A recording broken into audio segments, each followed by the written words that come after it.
Hello everyone, it's Shane Kanto, your Wasteland reviewer, and I'm here to review Somewhere in Queens. And this is the new film from co-writer and director Ray Romano, starring Ray Romano as Leo Russo, who him and his wife Angela live a life in Queens in this very Italian family, and their son Styx, who is pretty talented at basketball, winds up having a girlfriend.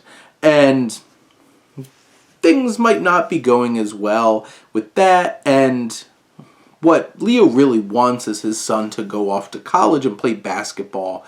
And there's a lot going on under the surface in terms of motivations and what is driving the characters in this film, and that makes this that much more interesting. And starting off, I think Ray Romano brings a very deft hand to this film in terms of directing. There is nothing too elaborate or flashy about it, but it really does have a good heart and soul to it. It's very funny. There's plenty of humor along the way, and I think Romano does a fine job being able to balance that humor and the drama that comes along with a lot of the conflict and the tensions that build throughout this particular film. And I think Romano shows that he has an eye for this, and he really feels connected to this story. And as an Italian American, this is extremely, I feel very seen by this film in terms of how it presents Italian Americans and their dynamics, the family dynamics, and what it really means in terms of engaging with your siblings and your parents. And those aspects really work about this film, and everybody gets their moments to be a little sassy, a little funny, throwing lines out there, and you'll laugh plenty watching this, but you'll feel for quite a few characters in this particular film, because you on some level feel for Leo, because really deep down he is trying to do what's best for his family. He's misguided and is driven by some sense of his own selfishness.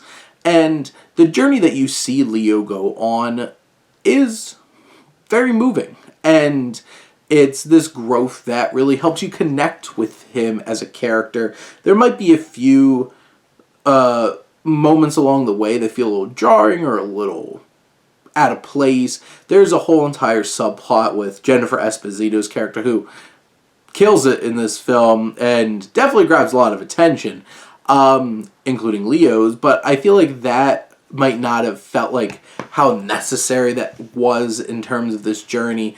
But really, the one who steals the show is Laurie Metcalf. She is fantastic as Angela. She brings so much emotion and depth to this character, and you're just floored by her performance and what she's able to bring to the table here.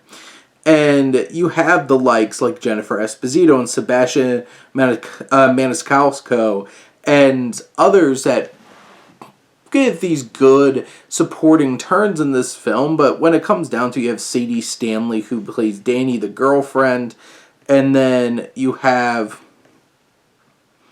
the young actor who plays Styx, Jacob Ward, and I think they both do a fine job.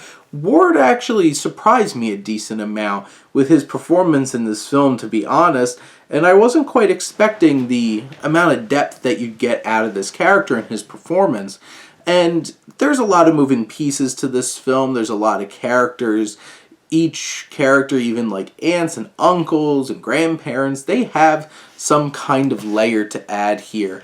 But this film really is about family and this family dynamic, this Italian-American family dynamic, and it's so fully realized, and there's depth, there's complexities to it. It's engaging, it's interesting. You feel for Leo, you feel for Styx, you want to see Styx's journey, how it goes, and you feel for him when things aren't going great with Danny, and when you see him heartbroken and trying to see Leo grow throughout this film to be the dad that he really needs to be, and not the dad that he hopes to be in terms of this basketball dad and everything. This is such an endearing and genuine film. It really hits, and there's some great music along the way. Ray Romano singing a lot of great songs, but not in a great way. But this is a lot of fun. And there's a lot of characters that are going to stick with you long afterwards. And it has a good story and it has a good message. And you bring that all together, and this is a real good performance from writing, directing, and starring from Ray Romano. But those are my thoughts on Somewhere in Queens. Let me know what you think, and let's talk some movies. But thank you as always for tuning in and supporting your Wasteland Reviewer.